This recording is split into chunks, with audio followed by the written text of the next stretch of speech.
네, 안녕하세요. 책임자를 만나다 시간입니다. 제일 먼저 말씀드리고 싶은 것은 이제 제국주의에 관한 이야기부터 시작하도록 하겠습니다. 제국주의라는 용어 자체는 이제 프랑스에서 나폴레옹 1세, 나폴레옹 3세, 둘 다 황제의 자리에 오르게 되죠. 그래서 이제 그들이 고대 로마의 제국을 재현하려고 하는 데서 제국주의라는 말이 처음으로 등장하게 됩니다.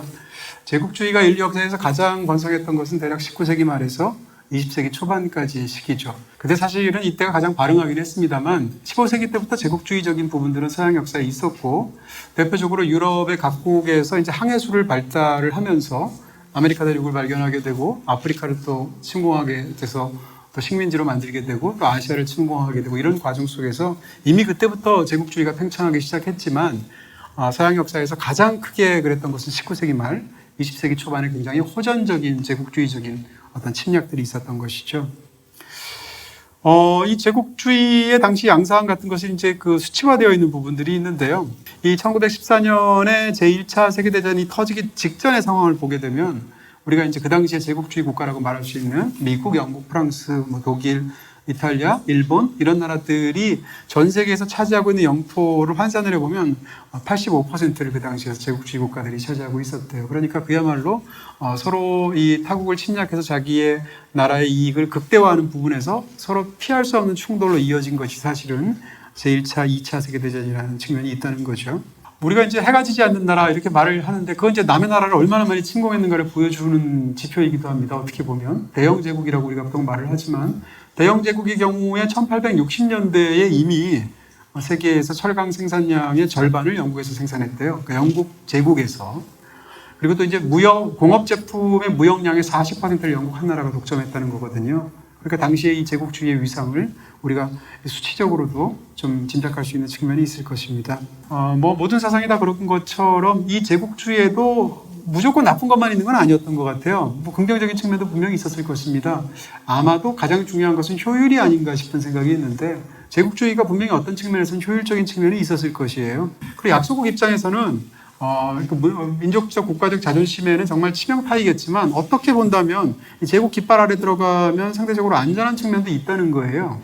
그런 면에서 제국의 모국이 되는 영국 같은 나라, 프랑스 같은 나라가 각 나라의 정치라든지 종교 같은 데 간섭하지 않고 그냥 세금을 내고 복종하면 그냥 삶을 너희 방식대로 계속 살게 해주면서 지켜주겠다라는 방식으로 제국주의가 만약에 운영된다면 거기에 대해서는 좋은 측면도 아예 없지는 않을 것이다 라고 말할 수 있습니다.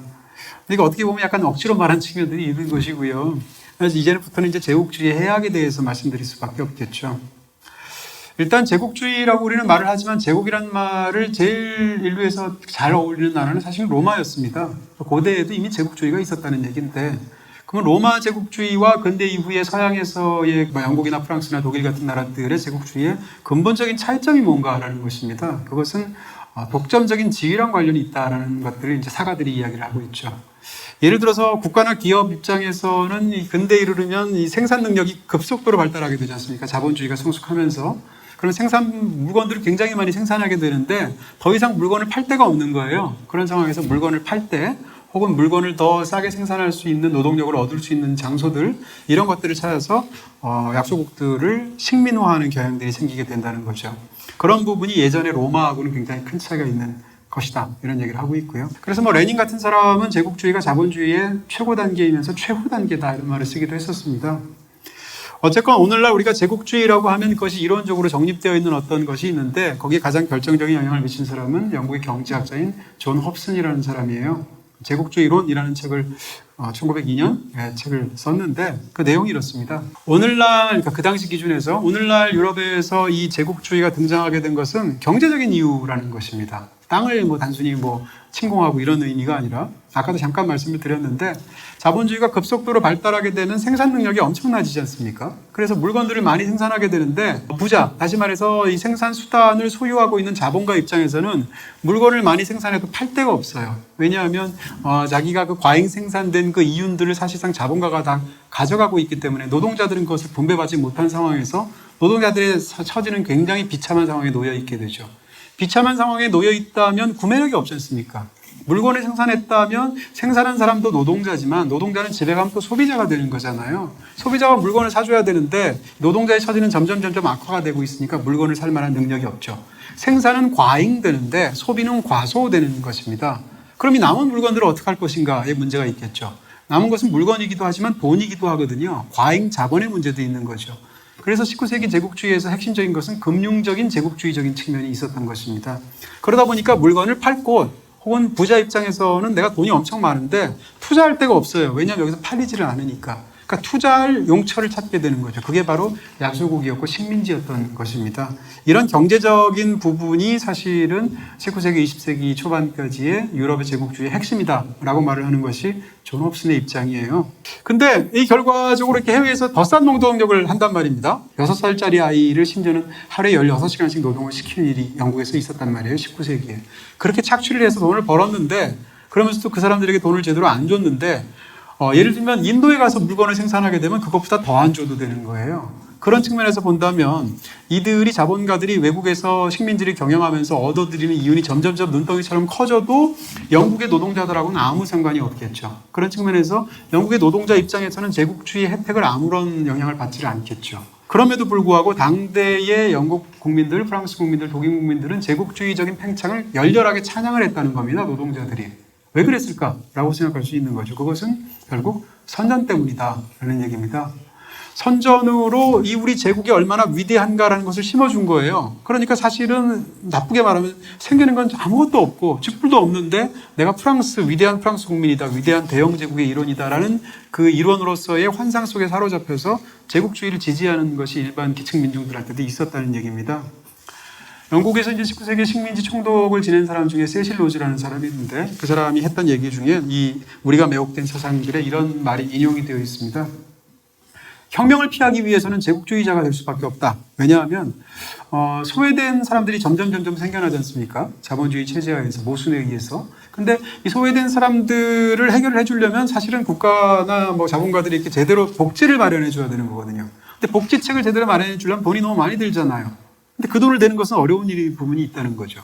그리고 또 개혁도 굉장히 어려운 측면이 있는데 그러니까 개혁을 하지 말고 그냥 당신이 얼마나 위대한 국가에 살고 있는지 그 영광스러운 그 이념을 심어주면은 정말 싼 값에 먹힌다라는 뜻입니다.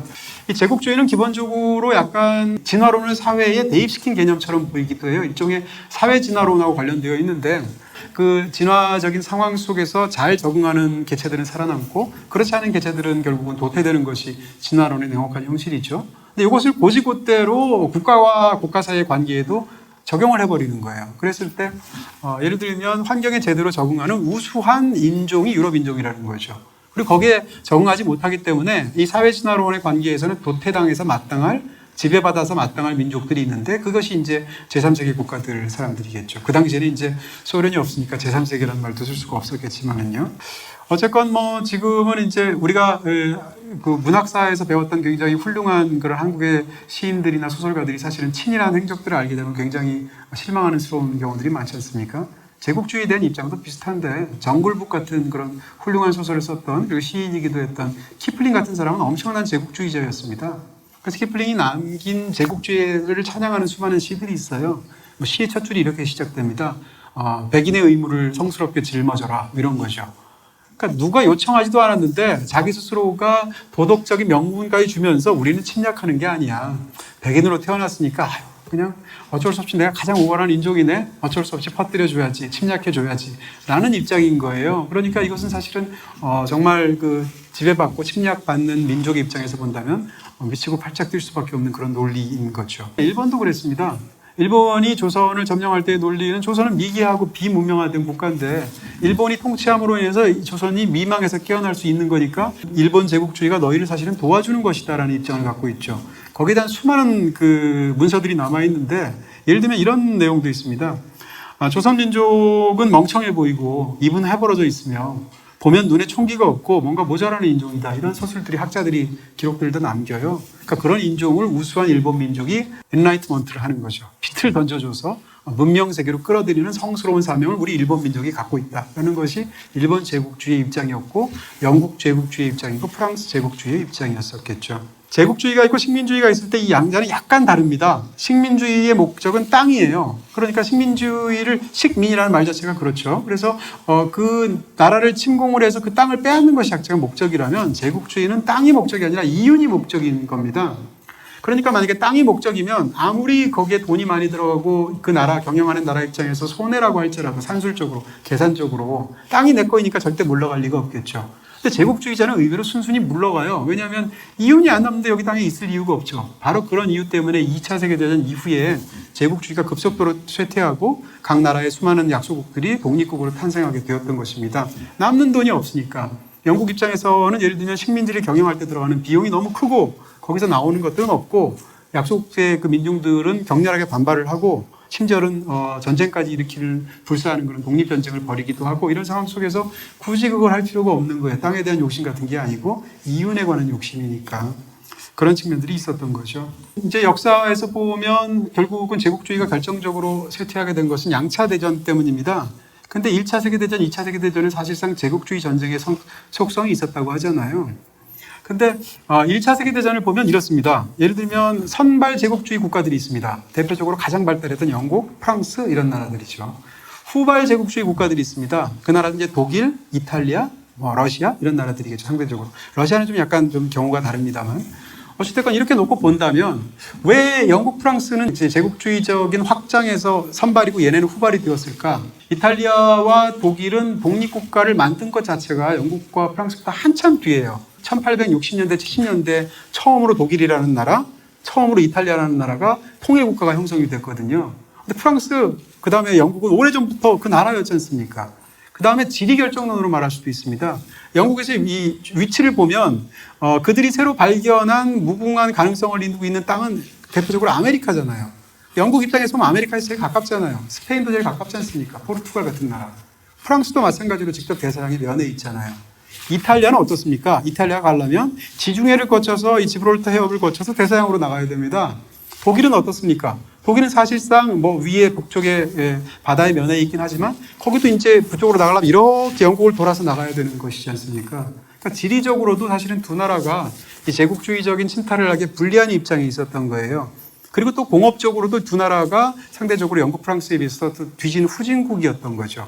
바로 그러다 보니까 독일하고 이탈리아가 이제 통일도 하고 나라가 점점 강성해지고 우리도 이제 제국주의적으로 나가서 좀 땅 좀 따먹어 볼까? 라고 나가려고 했는데 아니 이놈들이 다 해먹었네? 이렇게 된 거죠. 영국, 프랑스가 이미 제국주의에서 선점한 효과들이 있으니까 독일하고 이탈리아는 상대적으로 굉장히 찬밥 신세에 놓이게 되죠. 그러니까 거기에 대해서 선발 제국주의 국가와 후발 제국주의 국가들 사이에서 전쟁이 일어나게 됩니다. 그게 제1차 세계대전이라는 거예요. 제1차 세계대전을 일으킨 나라들이 어딘가 생각해 보시면 독일, 오스트리아, 그리고 터키지 않습니까? 다 그런 공통점들이 있고 이탈리아는 처음에 원래 이 동맹국 편이었습니다. 그러다가 나중에 연합국 쪽으로 돌아서긴 했습니다만 바로 그런 제국주의적인 측면이 있었다는 얘기를 말씀드릴 수가 있겠죠. 그럼 2차 세계대전은 뭔가? 우리는 생각하면 2차 세계대전 같은 경우에는 아주 사악한 유달리 악마적인 히틀러 같은 인간이 일으킨 전쟁 이렇게 생각할 수 있습니다. 근데 역사가들은 그렇게 보지를 않아요. 2차 세계대전은 필연적으로 제국주의적인 상황 속에서 일어날 수밖에 없었던 전쟁이라는 거죠. 다만 1차 세계대전 이후에 후발 제국주의 국가들이 동맹국의 형태로 선발 제국주의 국가들이 연합국 형태로 싸운 나라에 결해서 1차 세계대전에서 패전을 하지 않습니까? 그 패전 상황 속에서 다시 이를 갈고 도전하는 것이 2차 세계대전인데 말하자면 2차 세계대전은 새로운 무기가 생겼다는 거죠. 그것은 뭔가 하면 후발 제국주의 입장에서는 파시즘이라는 무기가 생긴 겁니다.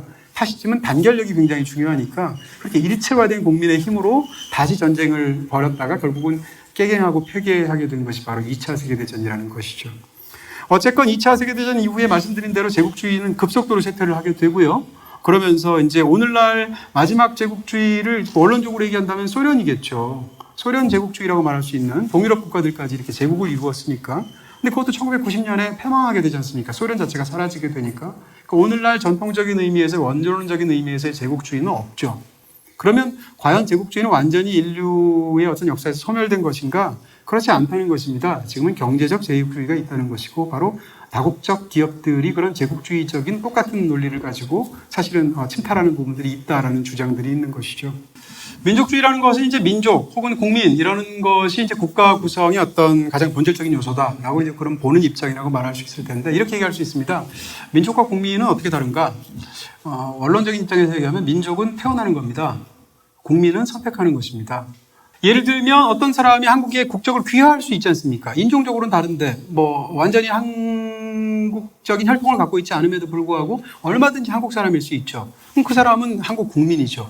그렇지만 그럼에도 불구하고 그 사람은 한민족은 아닙니다. 왜냐하면 한민족이라고 말할 때는 우리가 일반적으로는 혈통적인 의미를 가지고 있기 때문입니다.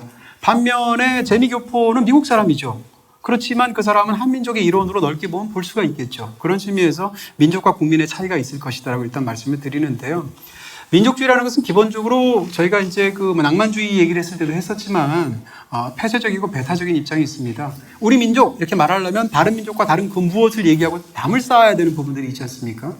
그리고 이제 이 민족주의라는 건 기본적으로 내적으로는 우리가 남이가 이러는 거죠. 그러니까 그야말로 동화의 어떤 입장을 갖게 되고 반면에 바깥쪽으로는 팽창의 속성을 갖게 됩니다. 그러니까 어떤 민족주의의 어떤 경우에 따라서는 굉장히 호전적인 부분들이 발현되기도 하게 되는데 대표적으로 홀로코스트 같은 것이 그런 것이라고 제가 한번 설명드린 적이 있었죠. 그렇게 봤을 때 우리 우수한 독일 민족, 우리 우수한 아리안 민족 저들 굉장히 열등하고 병적이고 사실은 기생충 같은 그런 유태인 민족라고 규정을 한 다음에 그들을 위생학적으로 쓸어버리는 것이 어떻게 보면 홀로코스트의 사상적인 기반이었다. 이렇게 볼 수도 있다는 것입니다.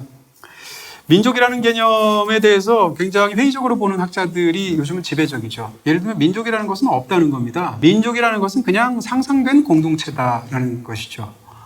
예를 들어서 이제 우리가 한민족이라고 말을 하는데, 예를 들면 우리의 성씨들 중에서 대략 한 280개인가 300개 정도의 주요 성씨들이 있는데, 이 성씨들의 근원을 따져보면 절반 정도가 외래 성씨래요. 예를 들면 이제 그런 걸 포함해서 우리는 한민족이 단일을 통해 어떤 것이라고 생각하지만 사실 그것 자체가 환상이고, 더군다나 지금 같은 이런, 다문화적인 상황 속에서는 더더욱 혈통으로서의 한민족을 말하기 어려운 부분들이 있겠죠. 근데 예를 들면 히틀러가 자기들의 어떤 민족적인 자긍심을 가지면서 우리 독일 민족은 아리안족이다라고 얘기했잖아요.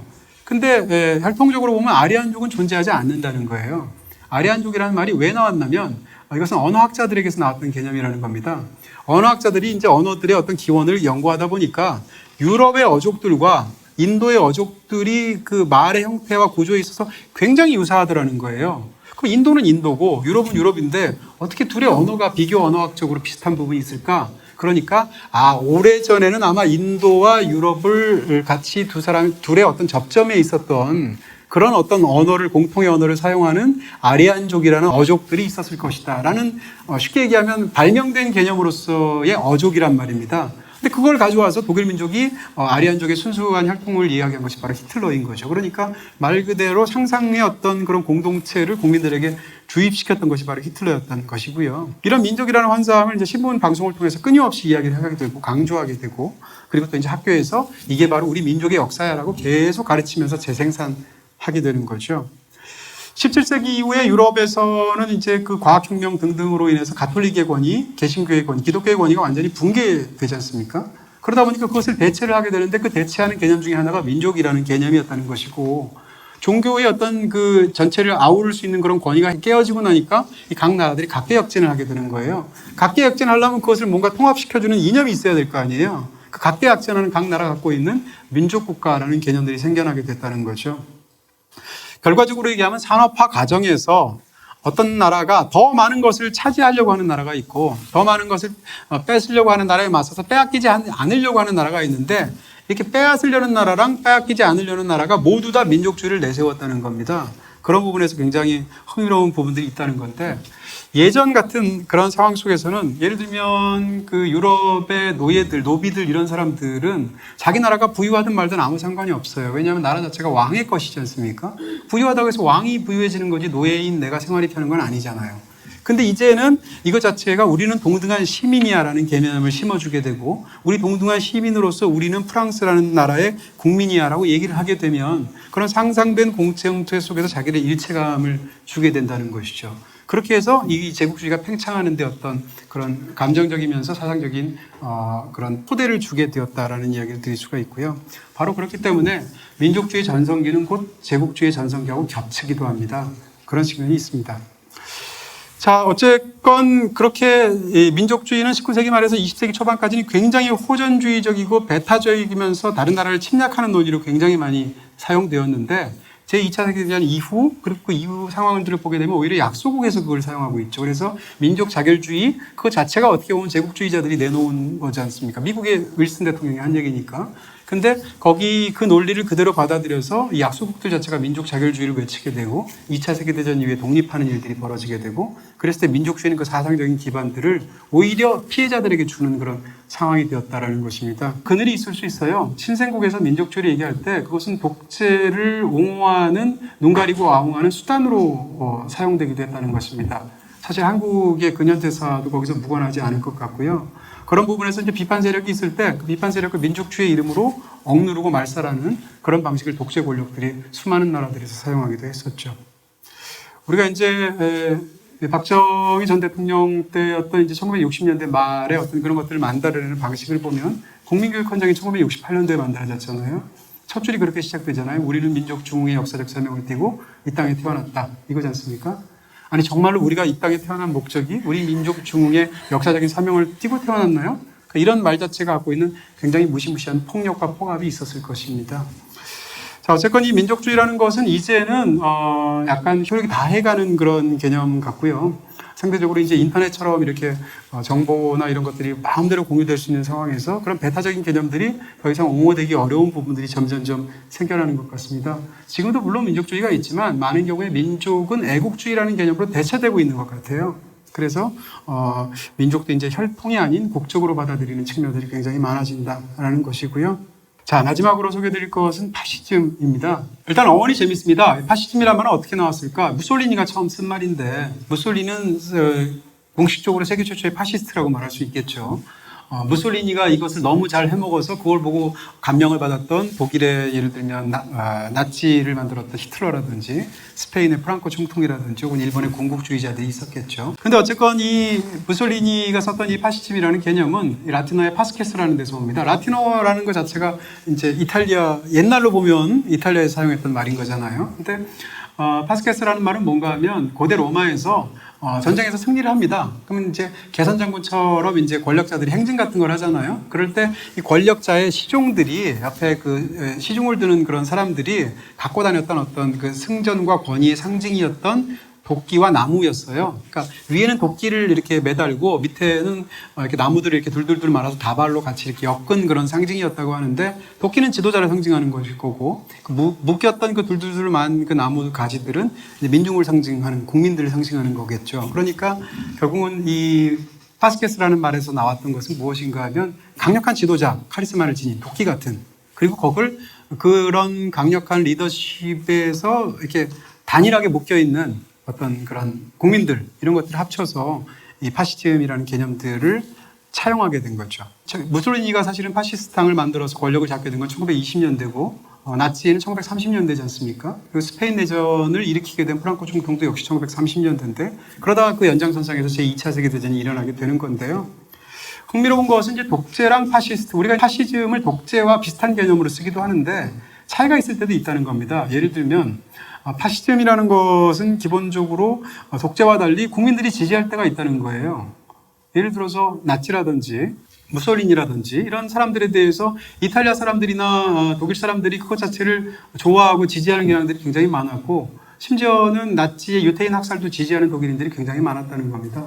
그런 부분에서 이제 굉장히 역사의 아이러니들이 있는 건데 그러니까 말씀드린 것처럼 이 파시즘이 결국은 이 양차 대전하고도 관련이 있고 그 양차 대전 자체가 제국주의하고도 관련이 있다는 말을 누차 드리게 되잖아요.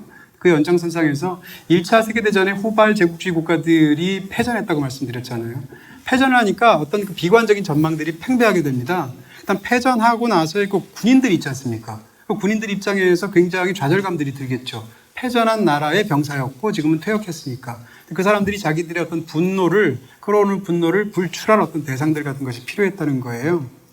그리고 이제 기존의 역량으로는 해결할 수 없는 어떤 전쟁이 남긴 참화 같은 것이 있었다는 건데 그런 것들 때문에 필연적으로 이탈리아와 그 다음에 독일에서 그런 경향들이 이제 파시즘을 무기로 국민들을 묶어서 다시 한번 선발 제국주의 국가에 전쟁을 거는 것이 제2차 세계대전이 되었다는 겁니다.